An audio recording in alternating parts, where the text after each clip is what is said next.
Scanning. Identity authorized. Welcome to the Secret Superhero Club Podcast Network. This week on the ASP, I sit down with artist Mike Anderson as we talk about 90s cartoons, his art, and obviously Toonami, because that's just what happens. Welcome everybody to the Animation Station podcast. My name is Josh, and joining me today I have a very special guest, Mr. Mike Anderson. How you doing, Mike? I'm doing great. I'm glad to be here. Thank you for having me. Oh, well, thanks for coming on. Now, first off, Mike, can you tell our audience a little bit about yourself?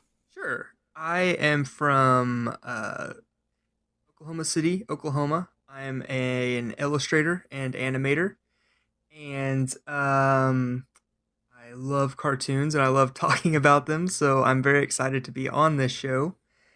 And I grew up in Oklahoma. I've been here all my life, and I've got 2 little kids, a wife, and there's not much more to me than that. I do have 2 podcasts that I also I co-host with one of my best friends, and we talk about scary movies on one, and we talk about kind of general Saturday morning nostalgia fanfare on the other one. It's just kind of a love letter back to the 80s and 90s. And that is the one I've listened to, the Saturday Morning Ice Cream, because as our listeners know, I am a wuss, so I cannot do any horror movies. Yeah. Like, this is how bad it is, Mike. I saw Paranormal Activity at like 10 p.m. No.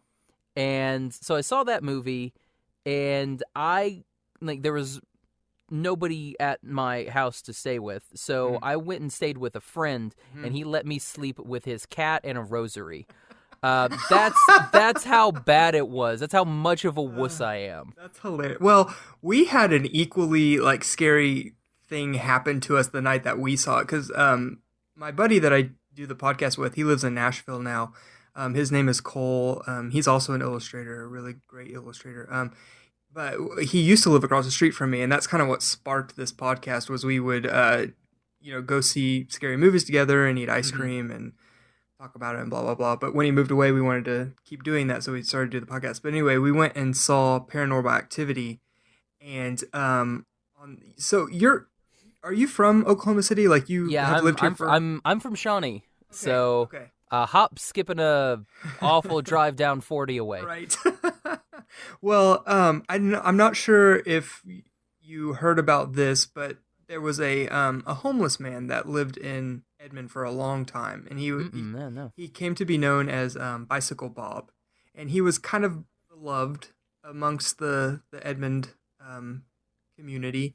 I'm not liking this. You're starting to make it sound like it's going to be a scary thing. You're telling me a campfire story. I can see. I can sense it. I can sense it. Well, we went and saw this movie, and we were already scared to death. And as we were going home, it was just one of those nights where we just felt weird, like something was just going to happen. We were already scared enough from the movie, but it turns out that night, Bicycle Bob was unfortunately murdered, like right by our houses, because we lived across the street, and it happened like literally around the corner from our house. And like that was why we were feeling so weird, and we both went our separate ways. So like I stayed at my house by myself, and he stayed at his by himself, and we were just scared to death the rest of the night. So yeah, we're actually big babies too, even though we watch the horror movies and everything. Okay, I totally thought you were going to be like, yeah, and I was laying my head down to sleep, and then I heard like the treads of a bicycle go by. I'd be like, nope, we're done. I will say my house was kind of built on a slant, so of course that night, I hadn't been living there that long, the door to my bathroom opened by itself, but it's just because my house was on a slant and I didn't close it all the way, and it just kind of opened from gravity. But I didn't know that at the time, so I mean that literally scared me to death. Well, see, now oh man, again, Josh is a wuss. So right now I'm in my little recording booth, so I can't see the outside because I've got the mats and everything up. So I'm like in this little enclosed space, and I have the lights outside off. The only light I have on is my little, and I'm just like peeking out, and it's like dark now. Now I'm scared. I'm sorry. We can start talking about cartoons now. Okay, let's talk about cartoons. Now, so Mike, so you said that you're a artist and illustrator. So did you like?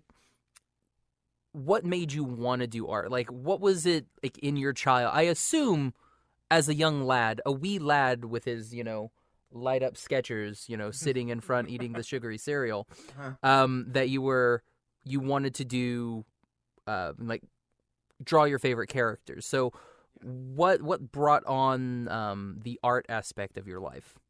I will. That's an awful way to phrase that question, but I did it. So it worked.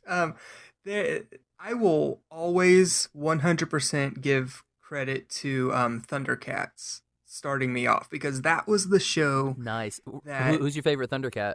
Oh my God! You know what? I never even thought of that. There's only one real answer. Well, I mean, Lion-O, obviously. Oh no, it's Tigra, man. Oh no.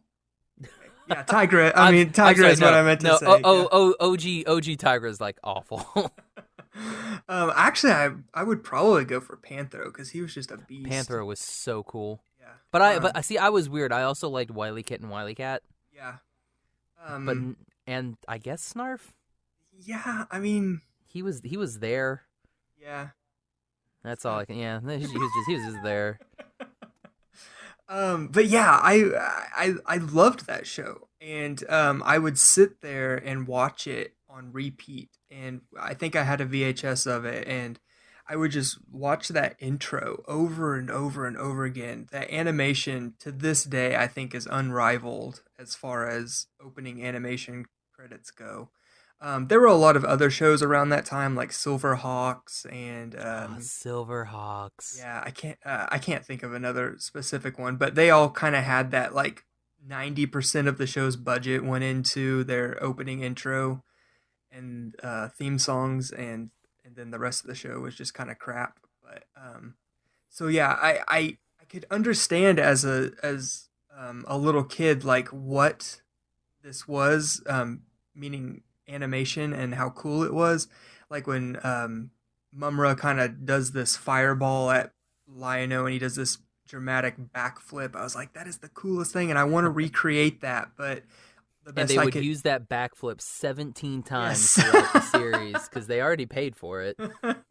Yeah, and I wanted to recreate it, and I mean, I couldn't animate. The best I could do is draw it, and so I would just sit there and try and draw it as much as I could. And from Thundercats, it went to Ninja Turtles and Street Sharks, and it was all cartoons, really. I started to kind of get into comics around age 13, 14-ish.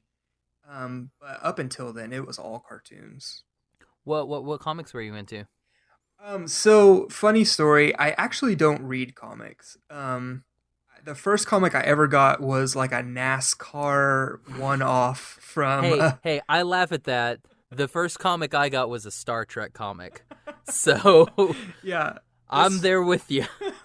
This one was like, I got it at a gas station, and it was a Marvel Comics one-off, and I think it had Moon Knight in it, and it was sponsored by NASCAR, so there was a lot of NASCAR stuff going on in it, and I was just enthralled with the illustration style. I'd really never looked at comics before then or been into them, so my interest was definitely piqued with that one. And then I started kind of going to the comic book shop and just picking up stuff that looked cool.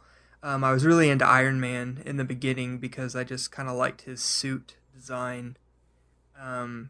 Then from then I would go to like Toys R Us, and they had those big 10 packs of comics for like $3.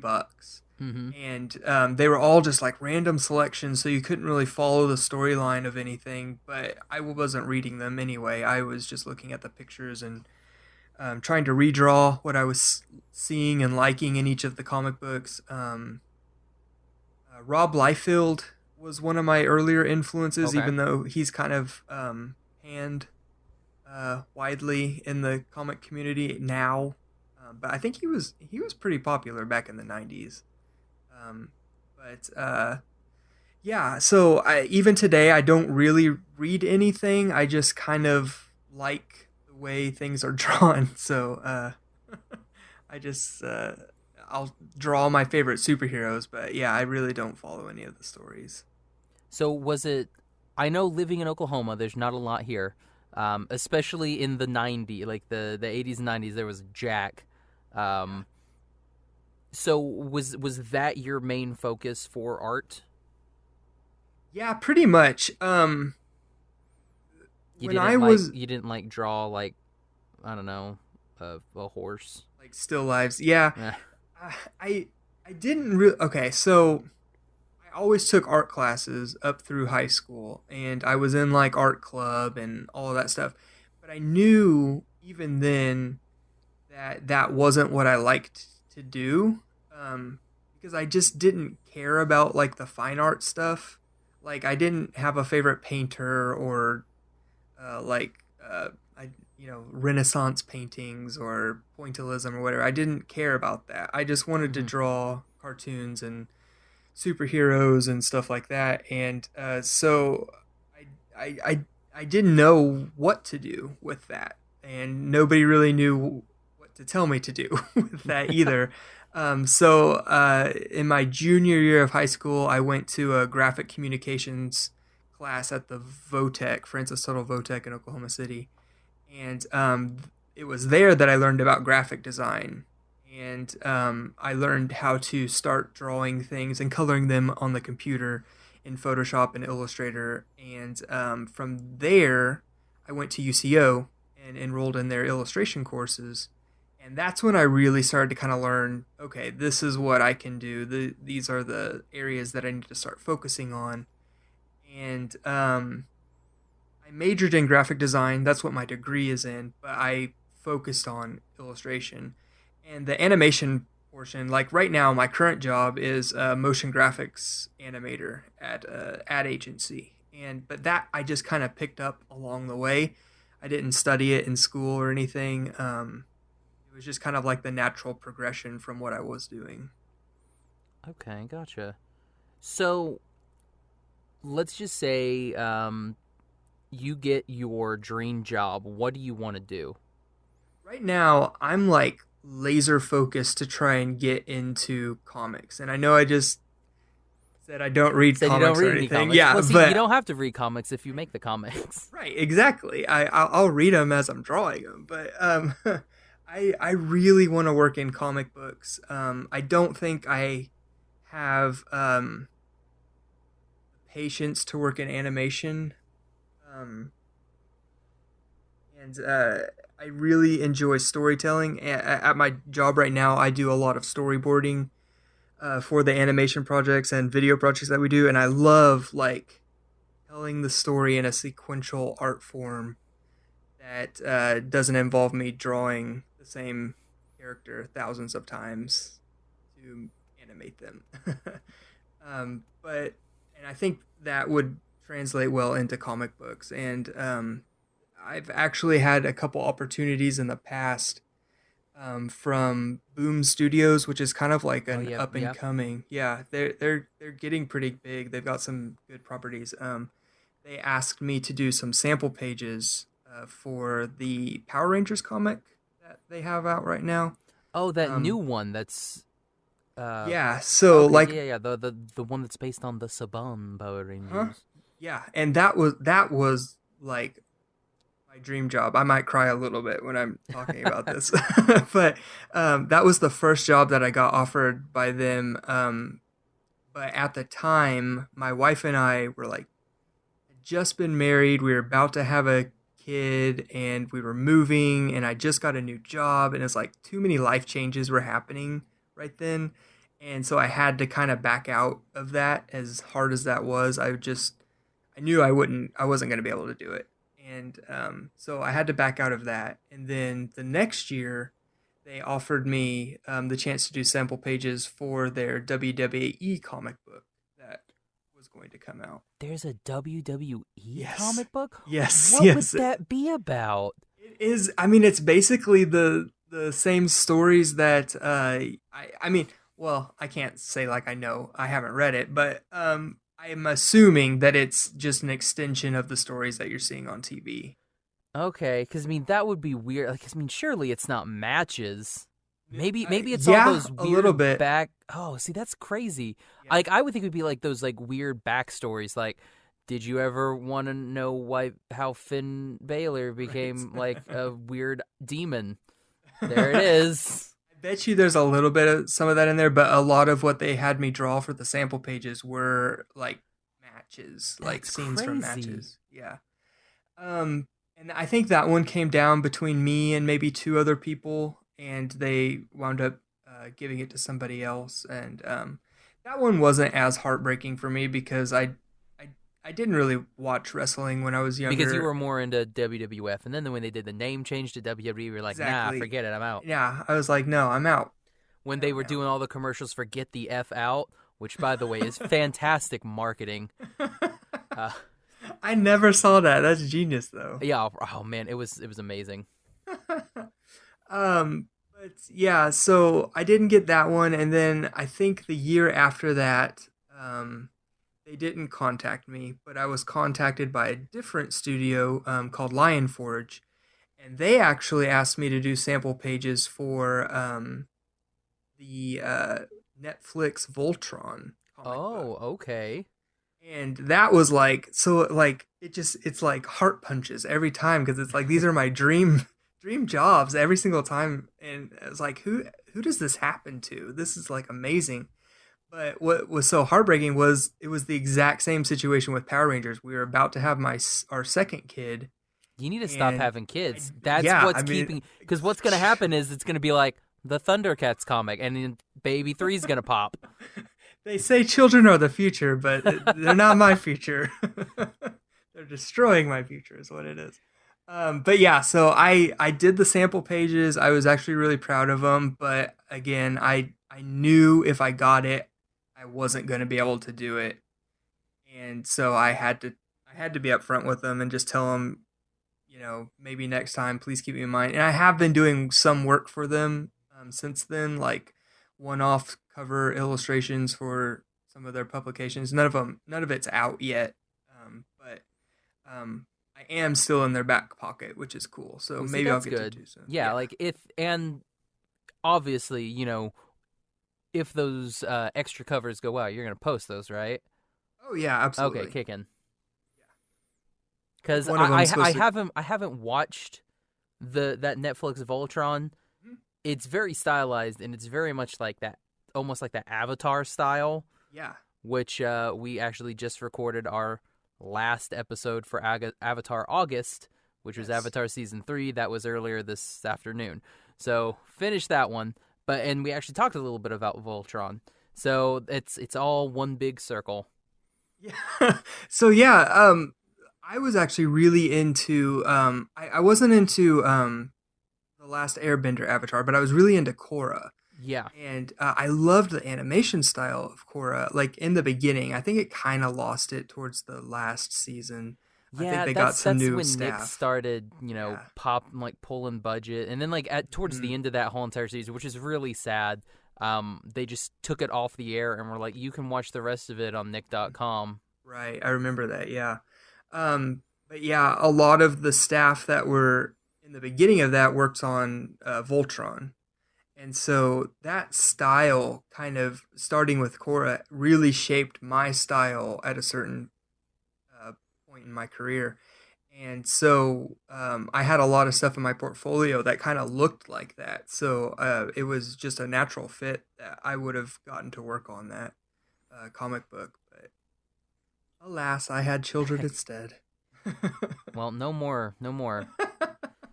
Because like I said, Thundercats will happen, and you can't, no more kids. Man, I wish that's the one I'm gunning for. Like I've been doing work for it, like just putting out my own comic pages and illustrations of it, and I'm just hoping that. And I even submitted some of it to Boom. Like I just flat out sent it to him, and I was like, "Please let me do it." Are there any like have you contemplated doing maybe like your own maybe like a web comic? Mhm. I only ask because we've had a couple, like I think 3 now, webcomic artists, and one of them, Sherrod Jackson, worked at Boom Oh, for a okay. while. So, I mean, and he's in a pretty good job of stuff. So, I Right. mean, I mean, that's definitely an option. I mean, it's Yeah. it seems like a crazy hectic option. Right. I mean, if nothing else, it just gets stuff out there for people to Mm-hmm. see that you can. But yeah, I have like I have a personal comic that I did a couple years ago. It's called We Are Pirates, and the first issue, which is the only issue, is online.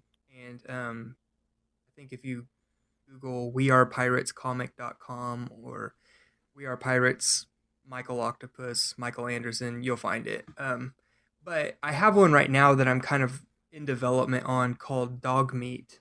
And it's kind of a love letter to the 90s mutant craze, like Teenage Mutant Ninja Turtles and Street Sharks. And it doesn't follow the same formula as those shows, but it has a lot of callbacks and nostalgia to those shows.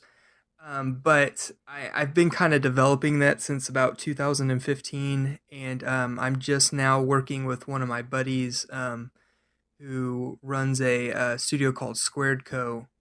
And I think we're going to try and get dog meat off the ground officially, and like we're Oh, gonna so start it. working with Jared, No, Jared's buddy Mark. Mark. Okay. Yeah, but that's so crazy that you bring that up because that was the first one of the first episodes I listened of your podcast. Jared was on. I was like, what the crap? Yeah, Jared's like one of the coolest dudes ever. Yeah, he's so funny and so nice. But yeah, we're trying to get something going with Dog Meat because he really enjoys what I've told him about it and some of the teaser artwork that I've posted of it, and it's a super fun story that I think will be a lot of fun to write and draw. And but I think we're gonna start doing like little mini web comics of it until the story really starts flowing and we get a good handle on it and we can do like a full first issue. Nice, nice. Sorry, I was pulling up We Are Comics. We Are Pirates. Yeah, that was the first comic that I've ever written, and gosh, I can't remember. It was probably 2014 or 15 when I finished it, and I went back and reread it for the first time in a couple years. And, oh my gosh, it's awful. Oh no, it's cool. I'm getting some like Tank Girl vibes. Yeah, Tank Girl. That was a huge influence of mine. Amy Hewitt. I think it's Hewlett. Yeah. Yeah, I love his style. He was one of my big influences back in the early days. So, talking about your art style, you mentioned Voltron. Is there anything else that really defines your work? I'm kind of a seesaw between anime and Western comics. And sometimes I'll lean a little more anime, and sometimes I'll lean a little more Western comics. And Well, good, because on this show we lean a lot of anime, so I'm still trying to find that balance, to be honest. I still don't think I've nailed it. I still don't think that I have like a definable style, even though people tell me like they'll see work and just know that it's mine, which is awesome. But I don't know. I haven't found it yet that I can claim as mine, I would say. Um, yeah, did that answer your question? yeah. I just blanked. It's totally fine. Hey, it's late. Yes. Now, let's kind of go into the fun stuff, the fun stuff. So we're gonna do a nice trip down nostalgia lane. Yay. So, big fan of Ninja Turtles, big fan of Power Rangers. What was your favorite? Well, let's do this. What were your top 5 favorite things to watch when you were growing up? Ooh, okay. Man, I'm glad I wrote down this. Putting you on the spot. No, it's okay. I wrote a list before we. Perfect. How many are on your list? Because how many are on your list? That's what we'll do. Okay, 1, 2, 3, 4, 5, 6, 7, 8, 9, 10, 11, 12, 13, 14, 15, 16. Jiminy Christmas. I liked cartoons. I have them broken down into Oh my gosh, he came prepared. into stages of my life, I guess you could say. So early on, it was Thundercats, Ninja Turtles, Street Sharks, X-Men, and Spider-Man. Okay. So those were the shows that I watched as a kid. And that's like heavy Fox, right? Yeah, that was like my Saturday morning routine was a lot of those shows. And all of them, I would say, in some way inspired me to draw. And then from then, as I got a little older, I started watching. Okay, so I'm gonna say Beavis and Butthead, even though I really wasn't allowed to watch that show. I wasn't allowed to watch The Simpsons. Simpsons is on my list too, and yeah, so I have a whole section of shows that I wasn't allowed to watch. So that was Simpsons and South Park, and Beavis and Butthead. But I was able to watch the Max and the Head, which were on MTV as well. But I don't think my parents really knew about those shows, so I was able to kind of like sneak them in under the radar. Well, see, that was the same way with me. Like, I wasn't allowed to watch, any of the bad stuff like South Park or The Simpsons. But since I was a big space nerd, they let me watch Futurama because it had space in it, which was which was way worse than The Simpsons. Yeah. Man, I can remember I was like 23 years old or 24, and I was watching an episode of South Park, and I was telling my mom about something that happened in it that I thought was really funny, and she's like, "You know I don't like you watching that show." I'm like, "I'm 24 years old."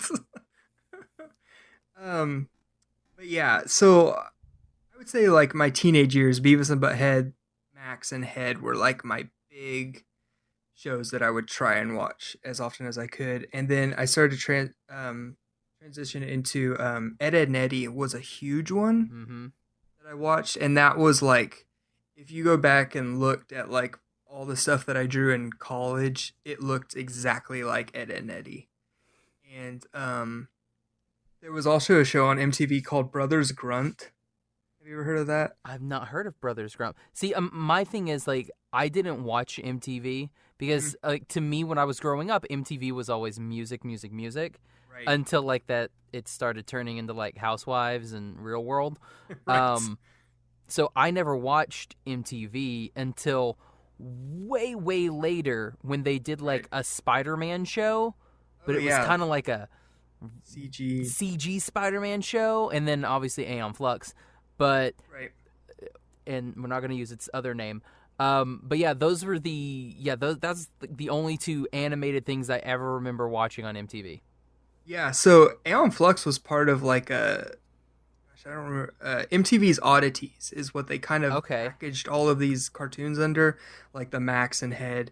And I don't think Beavis and Butthead was in that package, but it might have been. But anyway, I think Brothers Grunt was under it as well. But that show was created by Danny Antonucci, who created Ed, Edd n Eddy. So that his style is like so organic and so fluid and so crazy all at the same time that I really gravitated towards that because it just didn't look like anything else on television. And so while the Brothers Grunt was like actually a really horrible show, I really liked the art style of it, and obviously Ed, Edd n Eddy later. But also around that time in high school and early college, I was really, and still am, into Dragon Ball Z. Nice. And that, I would say, is like one of my other huge artistic influences. But there's like other shows that I didn't watch that I'm like trying to watch now, like The Critic and Duckman, like all those old 90s. I remember The Critic. Yeah, like I just bought Duckman on DVD, like the whole series, and I'm starting to watch that. And I don't think I'm gonna buy The Critic because I don't think that's like a show you would want to buy or ages well at all. Right, yeah. So like I'm hoping that it is streaming somewhere, or maybe I can find a few episodes on YouTube that I can watch. But yeah, that's my list. Those were all of like the big tentpole shows for me. Nice. Yeah, the only thing that I ever remember from the Critic is when they did a Jurassic Park spoof. They did like it was Jurassic Park 2.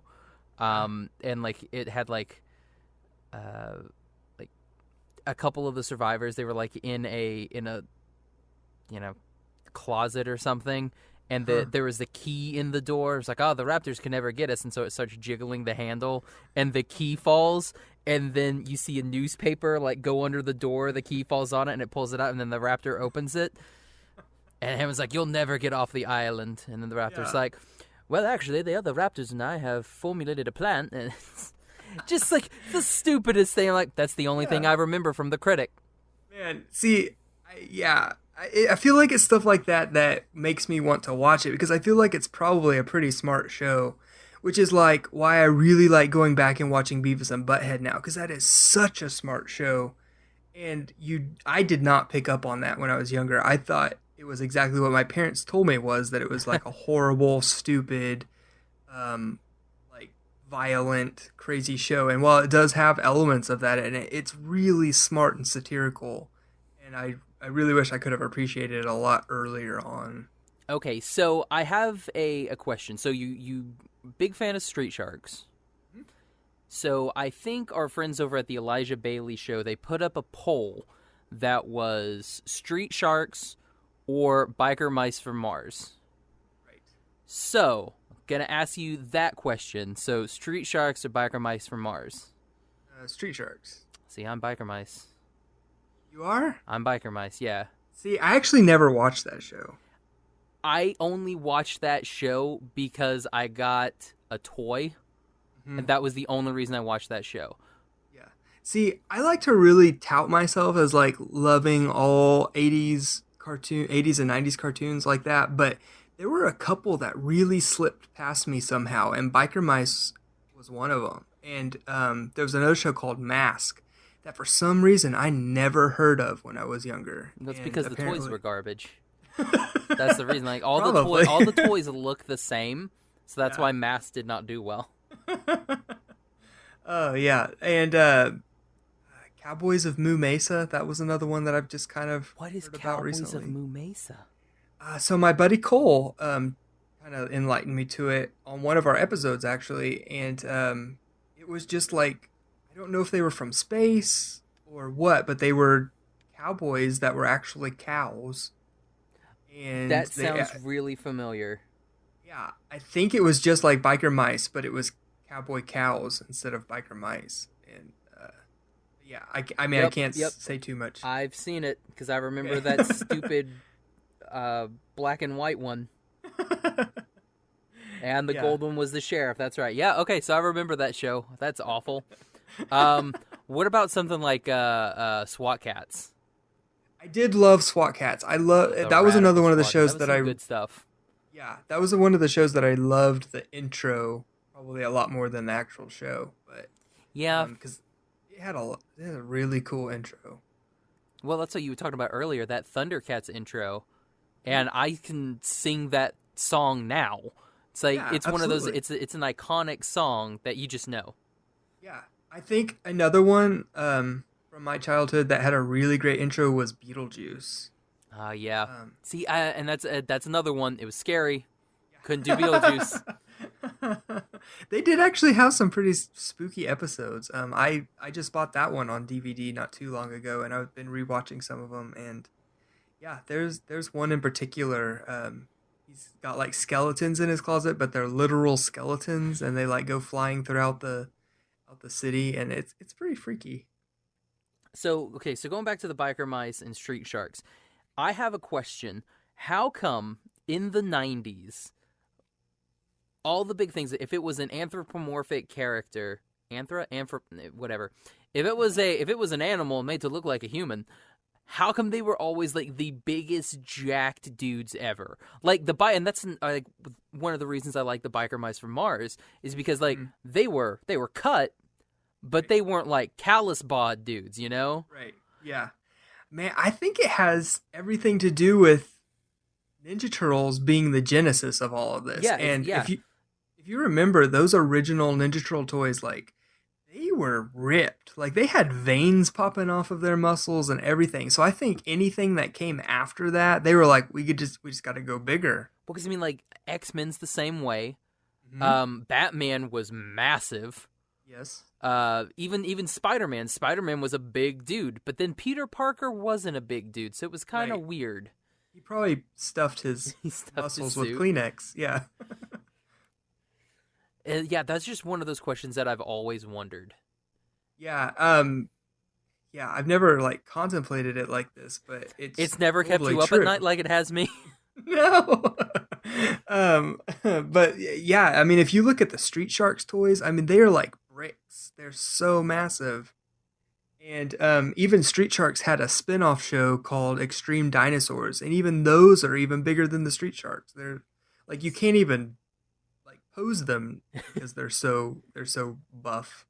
Like those big, like I remember growing up, they had like when they did those dinosaurs, it was like those big like hard plastic dinosaurs, and like Mhm. that's your toy, but it doesn't move. Yeah. That's your Yeah. toy. Yeah. we get some of those from my oldest kid. He's like 2.5 and he loves dinosaurs, and it's like you can't do anything with this. Man. I guess we can kind of go into a little bit about toys. Like when I was growing up, we've got maybe like a 5 to 6 year age gap between the two of us. Like I'm 29, Okay. and how old are you? If you don't mind 30. me asking. No, I'm 33. 33. So Okay, so yeah, so Years. yeah, we got some, a little bit of an age gap. Yeah. So when I was growing up, like the toys that we had, and again, just like the cartoons, everybody was big and jacked. Like if you got one of the, do you remember those the old Star Wars toys that like they didn't actually have like elbows or anything? Yes. Yes. So like when you get that Han Solo one, he's like massive. Right. And you're like, how can you? And he like holds the gun. It's like, Yeah. looking back now, I'm like, I played with all of those, but looking back now, I'm like, how did I play with that thing? Right. It's how it doesn't make any sense. Yeah, that kind of reminds me of like the old He-Man toys, because I don't think they had elbow or knee joints either, and they're all kind of like in that squatty, constipated position. Yep. And yeah, so it's you had to really use your imagination with those toys. Man, kids today got all the knee joints. Right. Yeah. Oh man, I do. I remember because I was big into Batman, and I don't know if you remember, but they sold a Batman for everything. It's like, Oh, do you yeah. want like Snow Batman? Here's Snow Batman. Do you want like active camo Batman? Here's active camo Batman. There's a Yeah. snowman. I think there's a Batman with a snorkel. Batman with skis. It's like, why would Batman ever? This is orange. Why would Batman ever wear orange and yellow? It's like, Right. this is like caution awareness Batman. I mean, that's what he's gonna wear. Especially when that show came out, I think it was called The Batman. I think that's the one where I actually did have a snowsuit Batman toy. Oh man, because I remember the one that they did that Beware the Batman, but that just made yeah. fun of everything, and like they would give him like all these ridiculous suits because like this was a toy.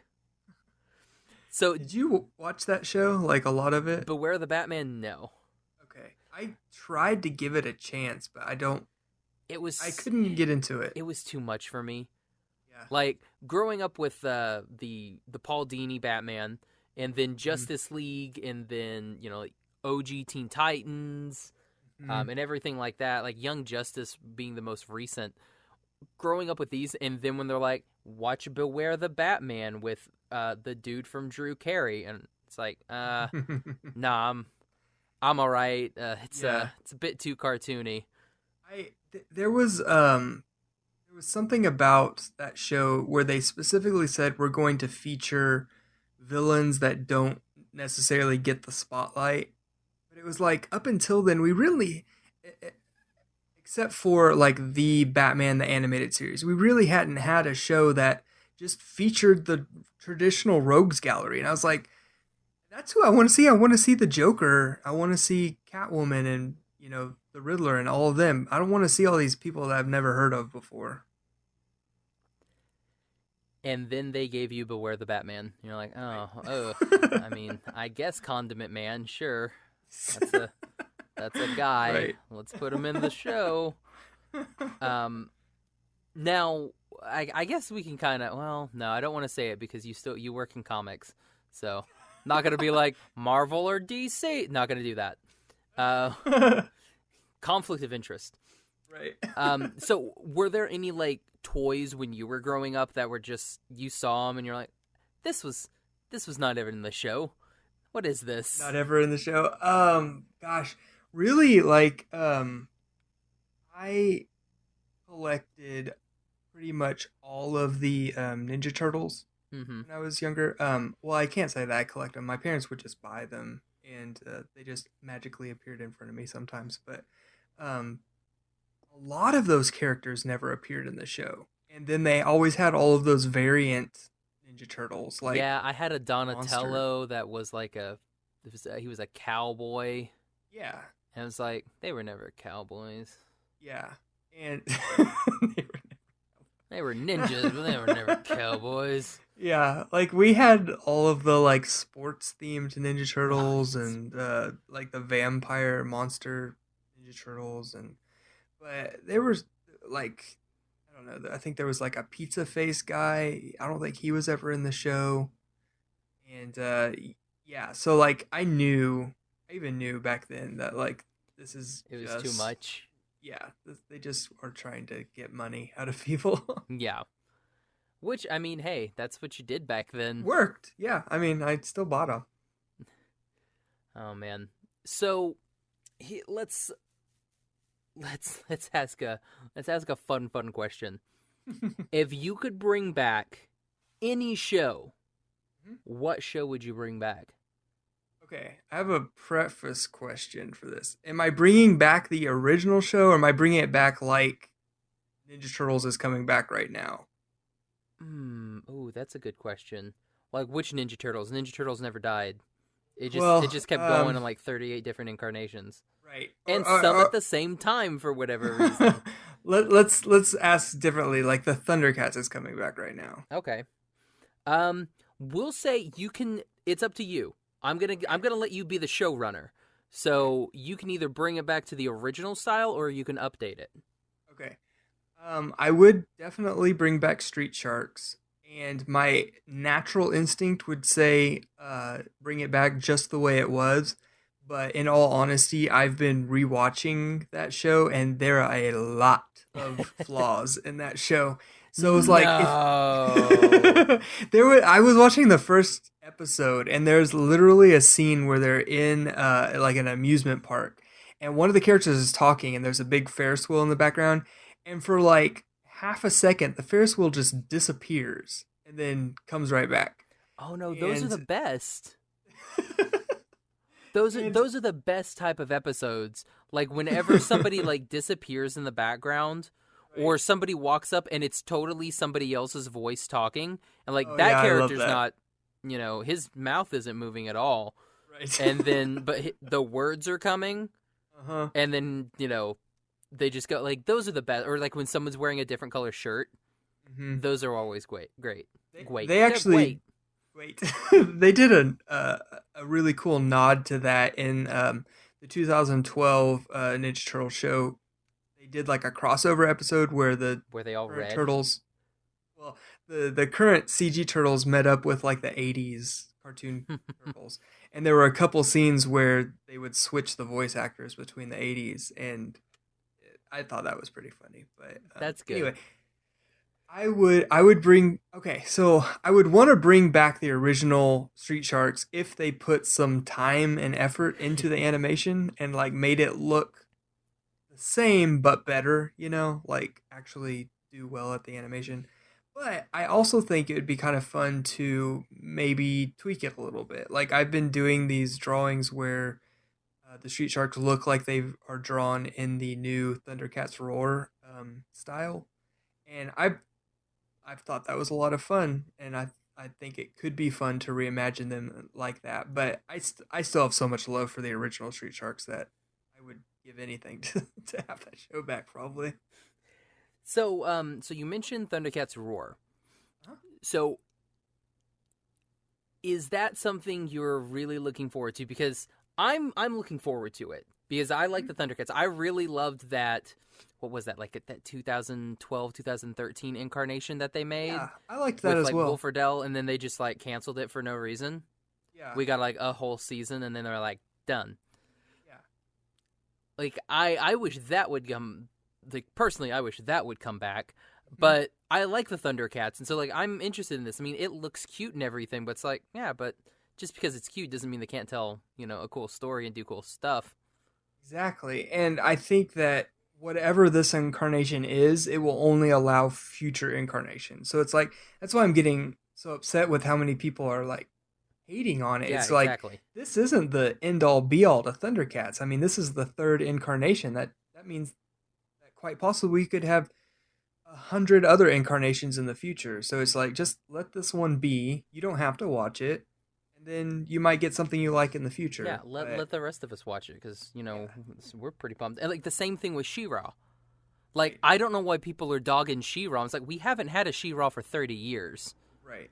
And then you guys are dogging on this one. They're like, it looks too cutesy. It's going to be different from the original. It's like, y'all are 50. Who cares what you think, Yeah, and I have to admit, I learned a big lesson and kind of stuck my foot in my mouth when the Ninja Turtles, the newest incarnation of the Ninja Turtles, was announced, and they kind of released the character designs. I was one of those people that was like, I don't like the way this looks, and I even went so far as to like redraw the characters in the current style, but making them look more traditional, like with their traditional bandanas and weapons and everything. And I really wish that I wouldn't have done that. Actually, now I've actually gone back and like deleted it from my Instagram and social media because I have seen what it looks like now, and I've actually even watched the first episode, and I like it. I think it's really well done. I still don't love a lot of the things about it, but I wish I would have given it a chance and not been so quick to judge it. And that's why in all of these new iterations that are coming out with like Thundercats and She-Ra, I'm accepting it. I'm letting it happen, and I'm being very positive about it. Exactly. And like, what's the absolute worst that they can do? It's like, it's not like Right. they can kill the franchise. Right. I mean, if it was gonna die, it would have died 30 years ago, Right, exactly. Like, there was no one in 2005 clamoring for She-Ra.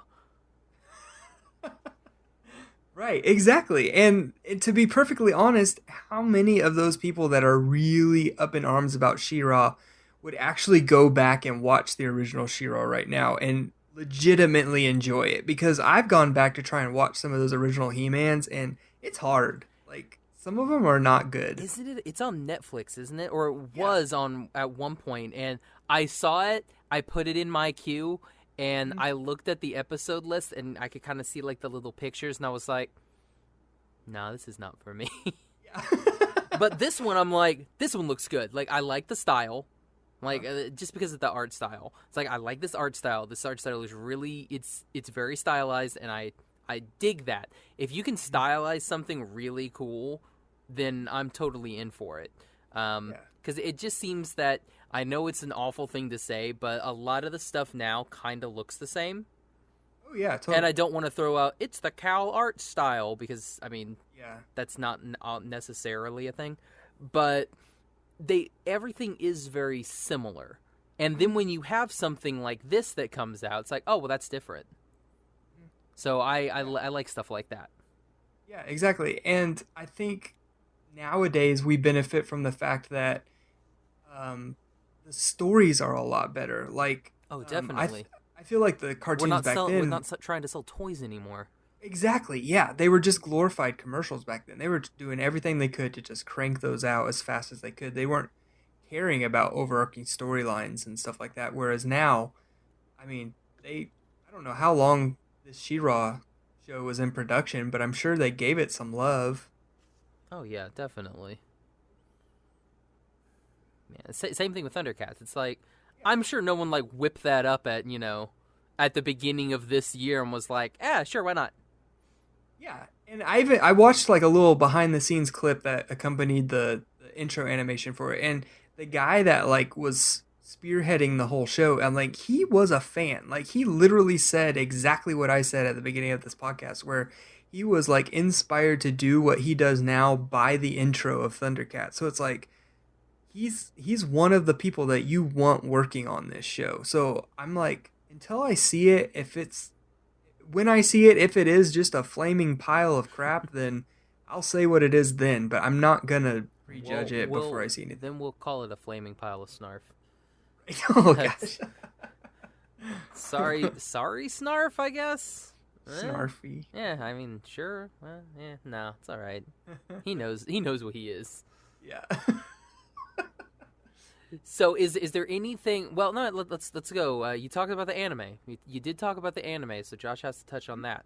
So you brought up DBZ. So anything else that's like a really big kicker for you?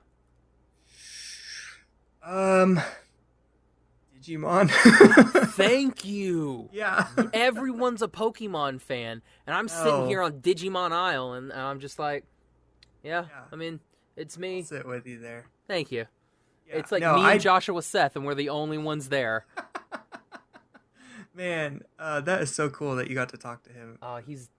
That was a like a childhood dream for me, because like I grew up with him, like listening to him, and I'm like, oh my gosh, I got to talk to Joshua Seth. Johnny Young Bosch is next, because when I get to see Adam and I get to talk to Adam, like I've met him at a con before, but that's nothing. That's hi, thanks, I really like your work, sign this thing, bye, and then you're gone. But when you actually get to talk with them for like 30, 45 minutes, you're like, it was literally just us the whole entire time. It's like thing with Josh, like we talked for about 40 minutes, and then we talked for like another 20 minutes afterwards. Oh man, that is so cool. And I was just like, gush. Yes. The funniest thing about him is that he was the voice of Tai, obviously, and Digimon and Dragon Ball Z were like one of the first two animes that I ever watched. But then the first anime movie that I ever watched was Akira, and he did the voice of Tetsuo. Yep. So it was like really cool to hear Tai like cussing in a movie, and I just thought that was really funny. Well, that's why I want Johnny, because then I could be like, I had both stars of Akira on my show, or Akira. I mean, if you want, I don't know, because they got mad at me when I was like Akira, but like I'm from Oklahoma, it is Akira. Akira. Oh man. Yeah. So DBZ and Digimon. Anything else that starts with a D that you were like down with? Daruto. Let's see. No. Vampire Hunter D. Okay. I liked that movie. I was kind of into Sailor Moon. I was really into like all the Toonami shows. Yeah, like that was a big break, like for me, because like I would come home, and that was about when Toonami was about, for me, that's when like Saturday morning cartoons were just dying. Yeah. And so we would get Toonami, and then I'd have like cool stuff. I'd have Outlaw Star, and I had Bebop and the Gundams and Sailor Moon and Tenchi, and then Zoids, and I was in love with Zoids. I actually really liked that show too. Like, it's one of those shows that like I don't know anybody that didn't like Zoids, but everybody forgets that Zoids was a thing. Oh yeah, it's completely forgettable. Oh yeah, it's like, did you want like people in like some weird NASCAR race, but they were dinosaurs? All right, Zoids, we got you. Yeah. I was never into Gundam Wing, but I was really into G Gundam, because that was like Gundam Wing meets Dragon Ball Z. Did your hand of yours burn with an awesome power? Oh, it totally did. I don't know how many times I use that. Like my my character, like I play D&D with my friends almost like every other Friday, and I'm a gunslinger, so I have a gun, And so I named my gun Shining Finger. So whenever I get a crit, I do this hand of mine burns with an awesome power, and I get to fire my gun. You saying Shining Finger reminded me of another show that I watched, which was Yu Yu Hakusho. With a little spirit gun? Yeah, spirit gun. See, I never got into Yu Yu Hakusho. I stuck with it longer than I probably should have. I didn't finish it. I don't know how the whole series ends, but I really did. The whole series was a tournament, and then they got back from the tournament, and then the series ended. It really did feel that way. Like, it's all tournaments. And, yeah, I think the last season is where I kind of fell off, but I really liked the relationship between Kuwabara and Yusuke, the two kind of main characters. I really liked their dynamic. What was up with that? Sorry, to interrupt, but like, what was up with that with anime where everything was like there was always a tournament? There's always a tournament. You know, I've heard that is kind of just like I don't know this for sure, but I've heard that that's just kind of a genre of what they call shonen. Like a shonen thing was like, we have to have a tournament. Yeah, like DBZ, Yu Yu Hakusho, Naruto kind of had some elements of that in it. Yeah, they did. That was Fairy Tail had one. Did Bleach never had a tournament?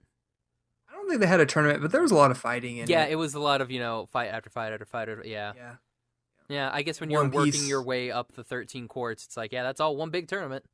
Yep. Yeah, never mind. Yeah, it's all a tournament. Another shonen show was Yu-Gi-Oh! It wasn't on Cartoon Network. That was one that I watched a lot of. That was WB, wasn't it? Yeah. That was a lot of tournaments too. I mean, yeah. I will say, so you liked Yu-Gi-Oh! Who was your favorite character on Yu-Gi-Oh? Okay, so There's one real answer. There's one real answer. Well, I got it wrong first time, so I'm. My favorite character didn't show up until way later, and I actually don't remember his name, but he showed up during that like Dice mini arc, and he had like the real. Let me look up his name real quick. Oh, shoot, yeah. Well, while you do that, I will vamp. I'll vamp some Yu-Gi-Oh! Okay. So, the real American hero in Yu-Gi-Oh! Was obviously Bandit Keith. Because he was American as heck. He had his American flag bandana, and I think in the Japanese he has a cigarette. And then, but, Yes. 4Kids was like, no, toothpick. You can have a toothpick, and that's all you can have. Yes. But no, it's Seto Kaiba. That dude's a bro. Like that's my man. Like I really cool. love Seto. He was like the Vegeta of that show. He was, and just like Vegeta, like he's a total a-hole, and then he comes around. You're just like, oh, he's just misunderstood. He's just a misunderstood eccentric billionaire. Yeah. So the character I just found him. His name was Duke Devlin. Ah, Duke Devlin. And he came around during the Dungeon Dice Monsters arc. And so, like, I think around this time, I was in maybe early college or late high school. Probably more early college, though. But I was, like, going through this weird emo phase where I was, like, not allowed to be emo, but I really wanted to be. And this guy looked totally emo. And he has, like, a He had that. dice Did he have, like, a ring. stupid bandana? Yeah. Yeah, okay, So yeah. cool. I wanted to make sure I was thinking of the right guy. I was like, that's the idiot with the bandana and the earrings, right? He had the earring that was a dice, yeah, that hung down like really low. I love that that's what they would do with these characters. They would make them so into it, but the whole dice thing was like brand new. Right. Like Kaiba, the beginning of that season where it's like, oh yeah, by the way, I got a dice thing now. I just created it. And then this dude would be like, I have a dice earring. It's like, really, bro? It's been like a month. Why do you have this? You've done this to yourself. It's like, nah, this is how I am. And like the whole premise of this show is ridiculous. It's like the fate of the world hangs in these kids playing a card game. It's like a whole problem would be solved if somebody just had a gun. Well, it's Japan. No one has those. But like, do you remember like later on in the series where they got those like armband. Those arm things were super cool. I had a toy of that, and it was like Really? the neatest. Dude, that's awesome. See, like I never actually learned how to play the card game, but I had a deck of cards, and I had the arm thing, but I never had anybody to play. So it was like literally just me in the backyard making that arm. Like it would even like transform like it did in the show. Like it would like that's swing cool. around, and yeah, it was really fun. Like it probably would have been more fun if I had actually played the game. We did some press stuff at crap, what's that anime convention that was in Dallas? We literally just went there earlier this year. I completely forgot. Anyway, there was a cosplayer with one of those, and I was man. That is the coolest thing ever. Yes, I remember. I saved up. That was one of the first things I ever put on layaway at Walmart. Remember when Walmart had layaway kits? Yes. I remember in our Walmart in wonderful Shawnee, Oklahoma, it was back near the sewing. Yes. So it's like, we'll keep it there. Ours was like back by the tire lube area. Yeah, I think it was like joined with it. Yeah. That's where our toys were. Yeah, they're always in the back, and it's because like I don't know, like maybe your kids were gonna drag you through the entire store just to get to the toys, so they want you to see everything else. That, and it's maybe one of those where it's like, Daddy, I want to look at this toy. Okay, you do that. I'm gonna look at tires. Right. Maybe that was it. Yeah. That's smart. Walmart, you crafty devils. All right, so now I loved Yu-Gi-Oh. I was totally into OG Yu-Gi-Oh, but there was another show on WB that I was more into during that time. Actually, it's a little bit before. It was Cardcaptor Sakura. Oh, yeah, I never watched that. But it was like the cutesiest little thing. The dub was not that good, but it had the best intro. It's like I love shows that if they can hook me from the intro, they've got me. And then but we got so many of those American shows that were just like bad. Like I don't know, like they were anime, but they were like, it seems like they were made for American TV. Like Ultimate Muscle and like fighting food-ons and stuff like that. And you're just like, what is this garbage? It's like, this seems like American. It's like, nope, this is English. I mean, this is Japanese. Right. It's like those were the shows that they probably didn't have to edit too much. Yeah, I can see that. Well, it's like Ultimate Muscle. It's like, it's just wrestlers. But they all had like the stupidest, weirdest names. Like one of them, I believe, was a literal Nazi. Oh gosh! I'm like 90% sure he was a Nazi, and then he had a son who was also a Nazi, but he turned to the the good side. The good side. It's just like, what is this? It's like, American censorship is not allowing you to see that story of redemption there. Nope. Oh man. So any other big animes that were like super influential? I kind of dropped off of anime after that kind of period, and I only just now am like really kind of starting to get back into it. I kind of picked it back up with Dragon Ball Super, and we've kind of been watching. My wife and I have kind of been watching My Hero Academia. Okay, and I kind of stopped watching it after season 2, but my wife has kept it going, and I'll kind of pick up an episode every once in a while. But it kind of got repetitive. Like that show kind of just felt like Naruto, but with superheroes. But man, I really wait. Don't worry, there's a tournament. Yeah, more tournaments. I really, really, really enjoyed Dragon Ball Super. Like I think a lot of people kind of give it crap, but I thought it was great. Well, I think people gave it crap because it's one big tournament. Right. We just keep going back to the tournament. But man, I don't know. It got me though, like, because it felt very much like original Dragon Ball Z. Because like I really disliked Dragon Ball GT, and this felt like a good continuation of Dragon Ball Z. Oh, Dragon Ball GT didn't happen. Right. Well, yeah, officially now it didn't No, happen. and in the Dragon Ball universe, I will watch Dragon Ball Evolution before I watch Dragon Ball GT. Oh my gosh. That's how bad Dragon Ball GT is. Like I'll sit there and be like, yeah, Chow Young Fat, do your stuff, man.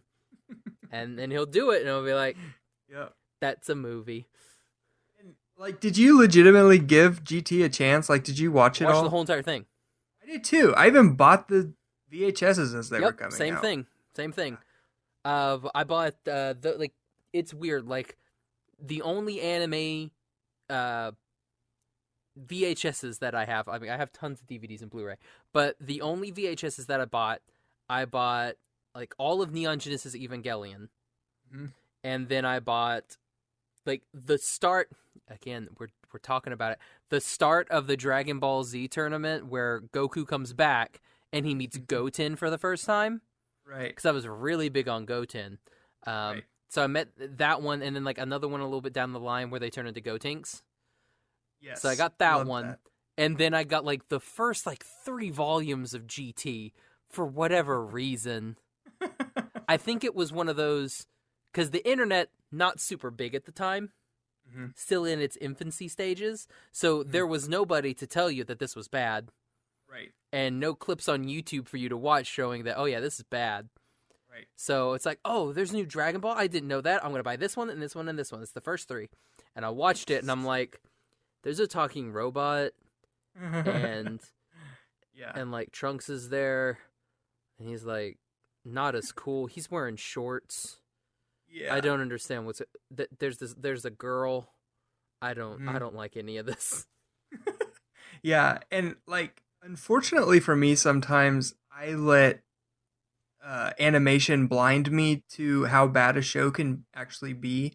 And so like I mentioned before, Dragon Ball Z was one of my biggest artistic influences when I was that age, and when GT came out I was like, "Oh yeah, more Dragon Balls, more Dragon Ball." So I was like just waiting for those really well animated episodes to come along. And there were a couple peppered in there, but I was just like waiting like month after month as these VHS tapes were coming out to like relive those really well animated episodes like I saw back in Dragon Ball Z, and it just didn't happen that often. Yeah, it's so sad. Yeah. And people give Kai a lot of crap too, which is sad because I'm like, that's just DBZ, but it's cut down. It's the same thing, guys. I mean, Right. it's just not, Piccolo and Cell talking for 3 episodes while Piccolo grows his arm. It's like, that's 1 episode now. Right. You're welcome. I didn't watch it really, but I did catch a few episodes, and one in particular was a Frieza saga. And man, I swear they probably combined about 3 different episodes in that one episode. And I really enjoyed how they updated the audio. Like some of those key blasts were like really intense. It was the episode where like Gohan like really goes nuts on second form Frieza and is just blasting him to crap. I was like, that was intense. Yeah, all that good stuff. Yeah. Oh man, DBZ was so good. It really was. Are you excited for those films that are coming out? Yeah, the Broly. Yeah. There is a animation, Anime AJ is his YouTube handle, and he does like animation breakdowns for Dragon Ball Super and Dragon Ball Z, and he's been kind of reporting on all the news coming out about the Broly movie, and so like I've just been eating up everything that I can get about the news and releases that are coming out about it. I'm super excited. I'm super excited about the like artistic change because they like completely changed up their production staff for this new movie, and it's like Dragon Ball Z is like getting a refresh look now, and I think it's beautiful. It looks great. It's gonna be good. I'm pretty excited. Yeah. Did you have a favorite character in the DBZs? Frieza. Frieza's your favorite character? Yeah. Nice. Love him. Yeah. See, I can't judge. Mine's always been Yamcha. So it's a hard life when your favorite character is Yamcha. Yeah, I could see that. And everyone just poo-poos on him. But I'm sitting there and I'm like, guys, it's the same voice as Vegeta, man. It is. So it's like come just on, a little bit guys. more surfer. Yeah. But yeah, no. Poor Yamcha. Oh. You get a lot of why. Yeah, it's like, because, man, Wolfang Fist. That's all the answer It's a I got. cool Is like, attack. Wolfang Fist. That's it. That's all I got. Did you watch Dragon Ball? Yes, that's why I love. See, my thing was weird, where I watched a little bit of Dragon Ball Z, but I kind of fell off of it because I didn't know what was going on. And if you miss one episode, it's like I have no idea, because if one episode feels like 13, so it's like I don't know what's going on right now. So I just stopped watching DBZ, and then I watched Dragon Ball. So that's where I learned more about Dragon Ball. And then I got attached to Yamcha, and then I ended up watching Dragon Ball Z afterwards. Right. I honestly, I have not watched a lot of Dragon Ball, but I know that Yamcha was a much cooler character in Dragon Ball. Yeah, he and Bulma totally like, getting it. Yeah. Like you do when you're, I don't know, like, what is he, like 14 in Jib? I don't know. Right. Yeah, I don't know. Goku's probably only like 12 right now. Yeah, I don't. Who knows? Yeah, Japan and ages, they don't. It's weird. Yeah, so it's like that's why I loved Yamcha. It's like I've always stuck with him, and it's one of those weird ones because they had talked about like whenever those, like, I want to say like a couple years ago, when there was a high concentration of person from this world, like our world, gets sucked into a fantasy world, and now he has to live there. He gets reincarnated into a fantasy world. There was talk that they were going to do that with Yamcha, where Yamcha, the weakest member of the whatever, and I'm like, guys, no, Chaozu's there. The weakest member of the group gets like transported and like thrown in this other world, and then he's like basically a god. Weird. And I'm like, I would watch that 100%. I would buy every volume, every copy ever, and it would be perfect. But then they just didn't do it because it would be stupid and no one would watch it. Well, you saying that reminded me of something, and I think there is a webcomic called Reborn as Yamcha. I'm looking it up right now, and yeah, it's like Dragon Ball's side story. Parentheses, Reborn as Yamcha, Chapter 1. And I think it's like, man, I don't know if I can discern what the story is just from looking at this, but I think Yamcha is now like the main character. And it's drawn very much like the style of the original Dragon Ball mangas. I'm looking at it now. Oh, jeez. Yeah. And Yamcha's... I have to watch all of this now. Yeah. Is that Yamcha and Barris? Oh, God, it is. That's cool. I want to do it. Yeah. I'm gonna binge all of that. I'm gonna fly to Japan to meet the writer. Well, it's funny that you mentioned that, because something cool. I started buying these fan mangas on Amazon called Dragon Ball AF. You've heard of that, right? Mm-hmm. Probably. Yeah, I've heard of them. Yeah, I've seen them at a couple of the cons, and that, like, they in the area where they're like, this stuff, it's kind of right, bootlegish. Yeah, it's like black market. Like, we won't offer. We'll sell them to you, but we're not gonna put them out that we have them. Right. Yeah. So the guy that drew and wrote those, like, is the guy that created like the infamous Super Saiyan 5 illustration that you'll see kind of floating around the internet. And he drew so similarly to Akira Toriyama that he actually now draws the official Dragon Ball Super manga. Oh, really? Yeah, so Akira Toriyama is like writing it, and this guy is drawing it. That's awesome. I just thought that was so cool, because it's like he just was doing that for fun, and now he does it for a living. Well, there you go. You need to start drawing DBZ too. Yeah. Start drawing, I don't know what's big right now. The manga that I read are not big right now. What do you read right now? Oh, God. Garbage. Just absolute garbage.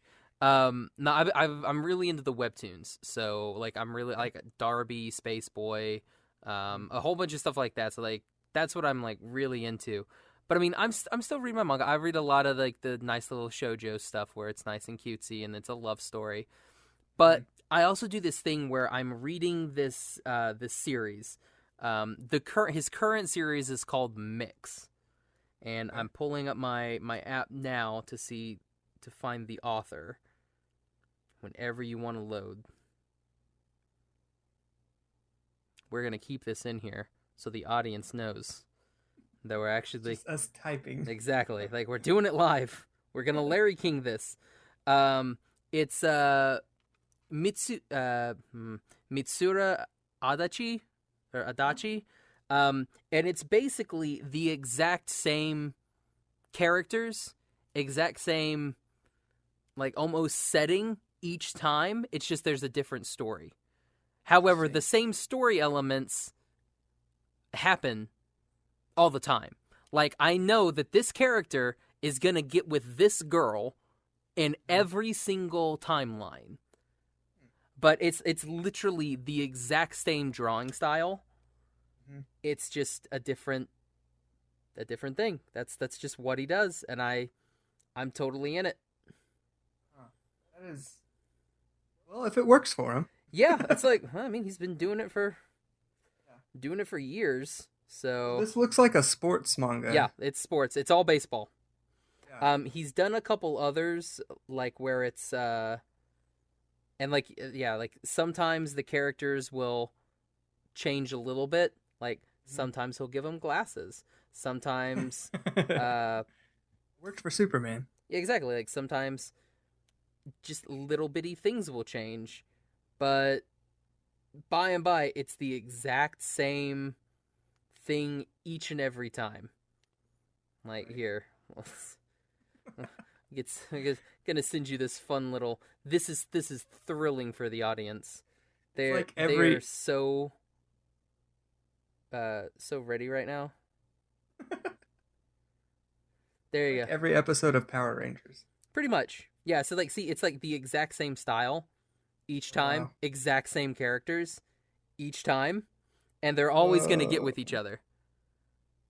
But, oh my gosh. But the stories are so different, and since I pretty much know this one, I'm not 100% sure that they're going to get with each other. He's going to throw you through a loop. It was the long con. He just exactly. set up all those other stories. He was waiting for this one because, like, his last one was Mix, and usually, like, what usually happens is the main kid, he'll be a pitcher, but then his older brother will be a better pitcher, and then the older brother will die, and like a tragic car accident, and then you're like, oh no, that's awful, and then the kid will quit playing baseball, and then this girl will be like, I really want you to play baseball, and then he'll want to play baseball again. And that's what will happen. But then like, in his last one,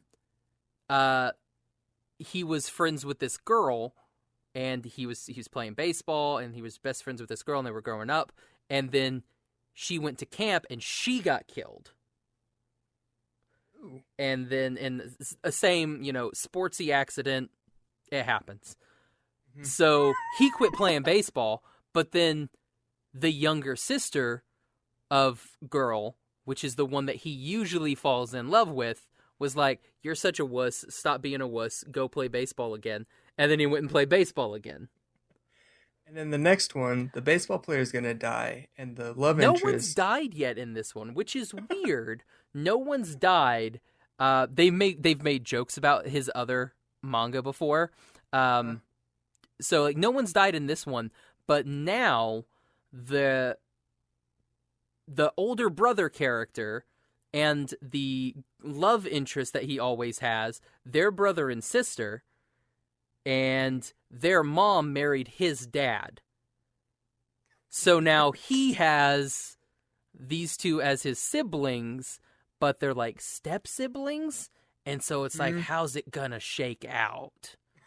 I'm like, how is this gonna work? There were so many like 90s rom-com, like teen rom-com movies like that, where like a boy really liked a girl, but he had like a single mom, and the girl had a single dad, and like the parents fell in love with the with each other at the end, as well as the kids falling in. I was like, how does that work? Because if the parents get married, they're like step siblings now. Yep. And this dude's been doing it since the 70s, so he's probably created some of those tropes. We don't have to worry about it because the credits start rolling as soon as the awkwardness happens. the last what'll happen is like that last episode, like they'll kiss or they'll hold hands, and then we'll go credits, and we're like, they lived happily ever after. Right. They had to go to a different country, but they lived happily ever after. Their children looked a little weird, but well, I mean, not these two. No. Oh man, Habsburg kids, look it up. Go on Wikipedia, read about the Habsburg dynasty. That'll tell you everything you need to know. History lesson from Josh. So have fun with that. Oh man, oh Mike, this was fun. Yeah, it really was. I know it probably wasn't when it started. It was awkward at first, but I think we learned a little bit about each other. Well, Jared told me it was just going to be awful. Oh, I mean, he was right. I mean, it's pretty bad. No, he really didn't say that. He might as well have. That was the coolest thing. Like when we met him, he had known about our show because he had known Gavin, who was my previous co-host. So he had known Gavin, and because they had done some stuff before, like they had followed each other, and we went to Disneyland for D23, and I had my backpack and it had a little ASP button on it, and so we're sitting and soaring over the world, and like I'm putting my stuff up, and this guy comes over like behind us and is like, "Are you guys from the animation station?" And it turned out it was freaking Jared Mariyama, and we're like, "Oh my gosh, you found me from this little bitty button? What the heck, man?" It's like, this is cool. It's like we hadn't talked about meeting up, nothing, and it's just like, oh hey, he somehow, I guess he was behind us the whole time. I don't know how lines at Disneyland work. It would have been really serendipitous if you had met in It's a Small World after all. See, that would have been good. That would have been good. So I will always remember my time that with Jared, and then us being hoisted up off of the ground, and then like, I don't know if you've ridden on Soarin' Over the World, but they spray little bits of stuff, like whenever they go over something, to like spray stuff in your face to make it seem like you're flying over a field of flowers, or like flying over the ocean. They're like, pss, pss, pss, pss. Salt spray. Sounds horrible. Oh, it's fantastic. And you're like, this is nice. Okay. So I remember Jared smelling like a variety of different scents. A potpourri. Exactly. It's like, you smell great, sir. Now, Mike, we are doing a little giveaway with some of your prints. We've got your print from Interstellar 5555. Did I miss a 5? I think there's 4 5s. 4 5s. So Interstellar 4 5s. And then Your Name, which both they were your posters that you made for the Tower Theater and the Tunes screenings, correct? Yes, exactly. So we're going to be giving those away. All you have to do to enter is find our post. We're going to be doing a special giveaway post. So all you'll have to do is you'll have to like the post and tag 2 friends, and be sure and follow Mike, and we'll be sure and follow the animation station. That's all you have to do, and then we will announce those winners on September the 15th, I believe. It was September 15th. Let Josh check his calendar. Sorry. That's when everything will close, will be September 15th. We'll announce the winner on our September 17th episode. So that Monday's episode, we will announce the winner. So basically, you got almost 2 weeks to, do that. And so, yeah, be sure and enter, and you get an awesome print. Like I have I have your print, your Death Scythe print from the Gundam Wing Endless Waltz movie hanging up, and it is dope. Like like the moment that I think Harold posted that, I was like, I gotta get that. I gotta get that right now. That was a fun collaboration, actually. Like, I drew it, and then two guys, Brett Grimes and Adam Kyle Lanier from Robot House, they did like the lettering and coloring. The two posters that I've done since then, I did all of it, but they added like the coloring bits to it and the lettering, and it came out awesome. Like, I love how it came out. That's awesome. And like, I actually hate drawing mech, so that one was like a horrible one for me to start. Oh, why do you hate mechs? It's so complicated. Oh, like, man. I had to use so much reference for that one. I was gonna pitch to you a comic idea, and it was all robot. It was gonna be okay. So yeah, so here we go. If anybody can do this, you're welcome to my probably really crap idea. But I was thinking, I want to do I want a comic where it's a kid, because I mean all mech pilots are children, because that's the way Japan taught us. So I want it to be a mech, but then there's a kid, but then he doesn't want to get out of the mech. I thought you were gonna say the kid is a robot. Oh no, they did that. They did that. There was a show on Fox that did that. Oh, is that Rusty? Yes, Rusty. Yeah. Yes. So but like the kid doesn't want to leave. So, but he's like afraid of the outside world, so he never leaves the mech. But it's like one of those mechs where it's kind of like there's enough room and stuff to move around and operate in it, like one of the Pacific Rim ones.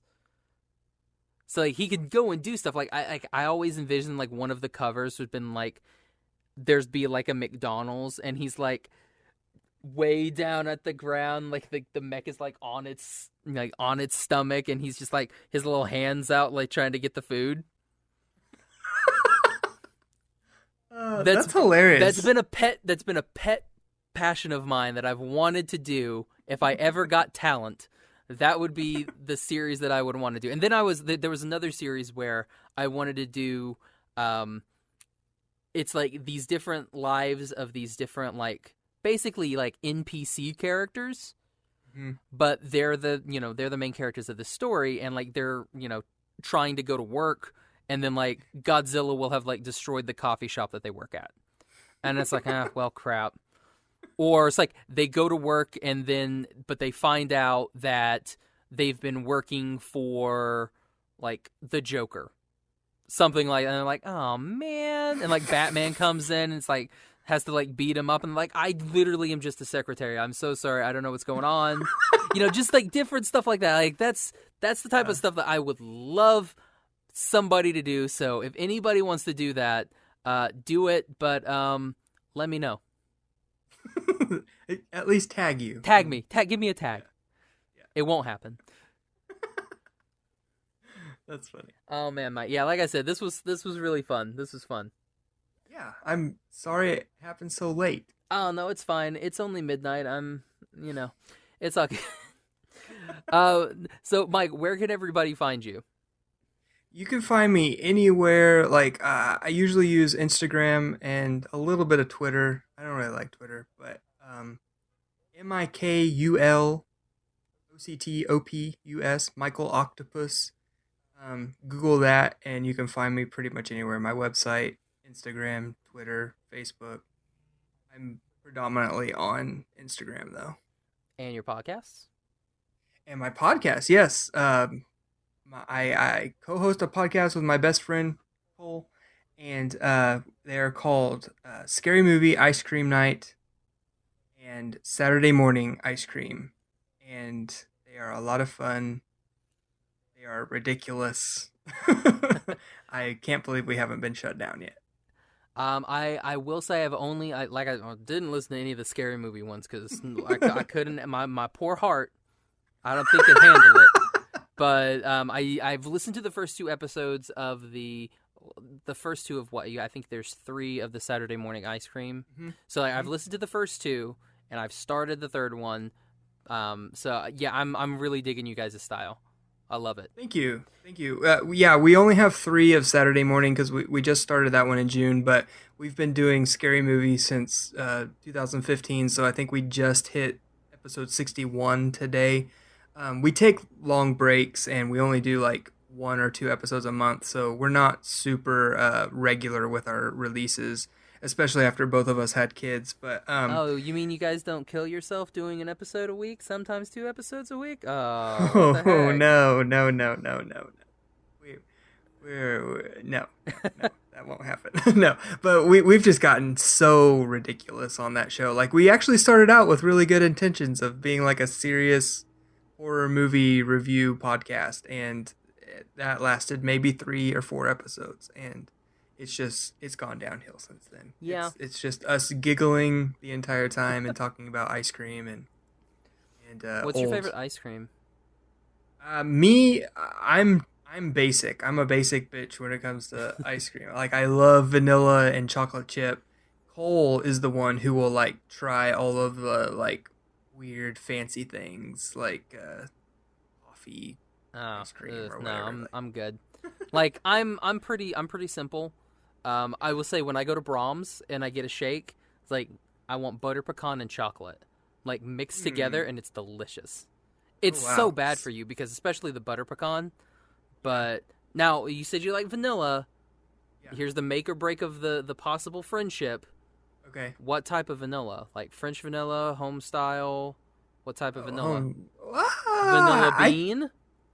I get traditional vanilla, but I have had French vanilla, and I think I do like that. I am a big fan of the French vanilla myself. Yeah. The vanilla bean I can do if it's like on like a pie or something, but like just eating vanilla bean ice cream, it's a bit much. That would have been hilarious if like every episode I just have a different type of vanilla.